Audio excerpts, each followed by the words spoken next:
আগে যদি জানতাম বাইরে থেকে কখনোই মেহেন্দি কিনে আর লাগাতাম, বাড়িতে যদি এত সুন্দর কালারের মেহেন্দি বানানো যায় তাহলে বাইরে থেকে কিনবো কেন বলতো। মাথায় কি একটা ভূত ঢুকেছে। রাতে খাওয়া দাওয়ার পরে বিছানায় উঠে একটুখানি মোবাইল স্ক্রল করছিলাম, তখন বাজে প্রায় 11টা কি 11:30। ইউটিউবে ভিডিও দেখতে দেখতে হঠাৎ চলে আসলো একটা মেহেন্দির ভিডিও, যেখানে দেখাচ্ছিল বাড়িতে নাকি এত সুন্দর কালারের মেহেন্দি বানানো যায়। আমারও ইচ্ছে হলো বাড়িতে একবার ট্রাই করে দেখার। সেই জন্য কিন্তু প্রথমে একটা বড় দেখে সসপ্যান নিয়েছি, তার মধ্যে দিয়েছি চা পাতা আর চিনি, দুটোকে আমি সমপরিমাণ দিয়েছি। চা পাতা আর চিনিটাকে একটু ভালো করে মিক্স করে মাঝখানে একটু ফাঁকা করে একটা বাটি বসিয়ে দিয়েছি। এরপর ওপরে একটা প্লেট দিয়ে কভার করে দিয়েছি আর প্লেটের উপরে দিয়েছি কিছুটা জল। এবার এটাকে গ্যাসে বসিয়ে দিয়ে মিডিয়াম ফ্লেমে আমি প্রায় 15 থেকে 20 মিনিট মতো স্টিম করে নিয়েছি। 15-20 মিনিট পর ঢাকনাটা খুলে দেখি ম্যাজিক হয়ে গেছে।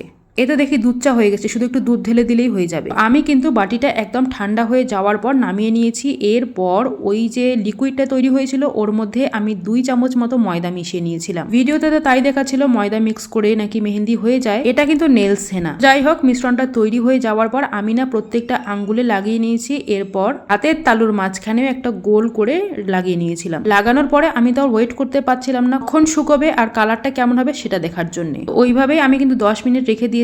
এরপর দেখো এটা অনেকটা ডার্ক কালার হয়েছে। আমার তো ভীষণই ভালো লেগেছে আইডিয়াটা।